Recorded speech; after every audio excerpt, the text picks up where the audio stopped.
What's up, guys? Brandon and Jeremy here from friendofrc.com, bringing you kind of a different review. We're going to review the GoPro camera.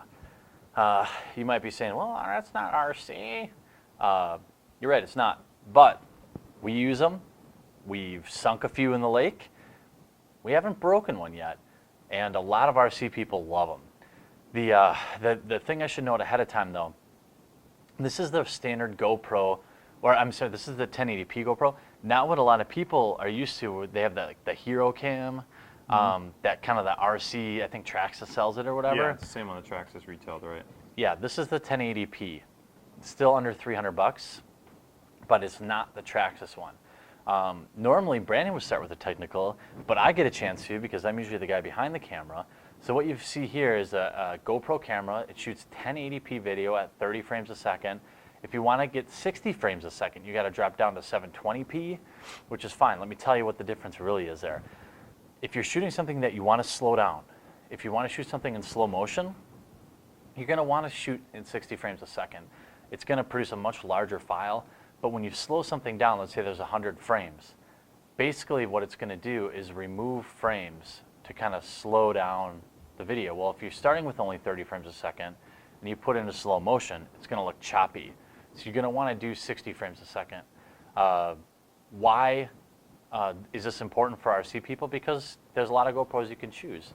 This one we've also used for our FPV system with Brandon's tricopter for RC flight school, and it worked great for that too. Yeah, absolutely. Most of the issues there are in the transmission of the signal, not necessarily in the quality of the video. Yeah, the beauty with this guy, I'll just give you a quick note for all you FPVers out there. You may or may not know, you can record the HD footage, 720, 1080, whatever it be, Yep. at the same time giving your live output. It's a low quality feed, of course, but it's all you need for FPV, and so it's a 2-in-1 because you get that awesome footage later on that you can watch, but you can watch it live, and we've used it a lot now in some of our running videos to get really cool aerial shots. It works really well for that. And normally the next step really is obviously cost of operation and durability.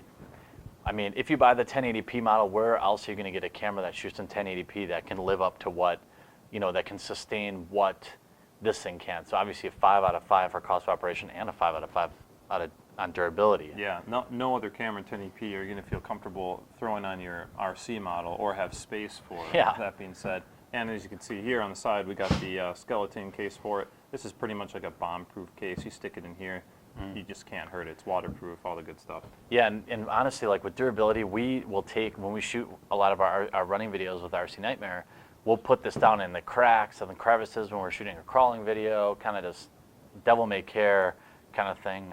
And it's always performed exactly like we wanted. The battery lasted perfectly long. The one bit of advice I can give you, and let's switch on to value here. So obviously, cost of operation, durability, 5s, value. I will say it's a 5 if you buy the 1080p. Don't cheap out and buy the 720p. I'm telling you, it's only a couple bucks more and you're gonna wish you had it, or in 6 months, you might not wish you had it today, but in 6 months you're gonna wish you had it. Yeah, 1080p is just great to have. And the 60 frames a second. I don't think the lower quality one can do the 60 frames. I think the 720p might be able to off the top of my head. Yeah. But they've got so many darn models of these. But I'm telling you, just go with the GoPro that shoots 1080p and be done with it. You're not going to wreck this thing. It shoots to solid state flash memory. The only thing that's going to happen, which happened to one of ours, is we sunk it to the bottom of the lake. This guy did it, yeah, but he nearly killed himself trying to save it. So, performance obviously performs great. Very easy, intuitive model memory system if you want to shoot in not model memory, but settings. So if you have it mounted to your RC, you want to change the quality, change it to shoot. It can shoot stills, like at a timing rate. You can shoot one every X seconds. You can shoot video. It actually records audio too, and the audio is not bad.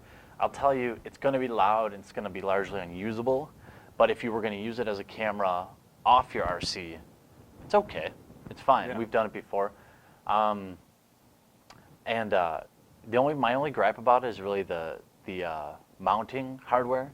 Yeah. It comes with this huge, if you don't buy the Hero one, it comes with a huge package of your helmet cam and all. You can throw all that stuff away, and you only get a couple of those little sticky mounting Flat clips, mount the ones. ones that fit right, Yeah, for the but- RC. Exactly. They're all the ones that give you a curve for helmets or on your car or something, but the Mm-hmm. ones that we use are flat. And really, once you pull them off something, They're you'll done. be lucky if they stick again. And so, yeah, you spend a lot of money getting those extra mounts. Yeah, if I could offer any advice, I'll mix it in. If I go back, would I buy it again? Yeah, I would probably bought 3 instead of 2, so that we have 2 right now instead of 1.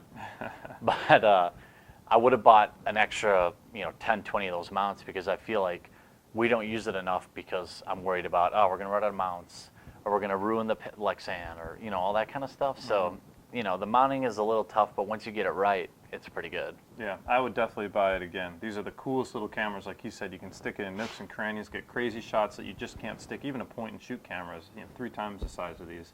The video quality is great. It's just an awesome camera. And really, I mean, they've shot full-size commercials with these Yeah. things straight out. So Yeah. take a look, do your research. You'll find that it's actually quite popular. Yeah, people tend to pigeonhole it as like an FPV type camera or point of view type camera, but honestly, it's more than that. It's a wide angle lens, it shoots 180 degrees, I think. We've used it for a wide variety of features.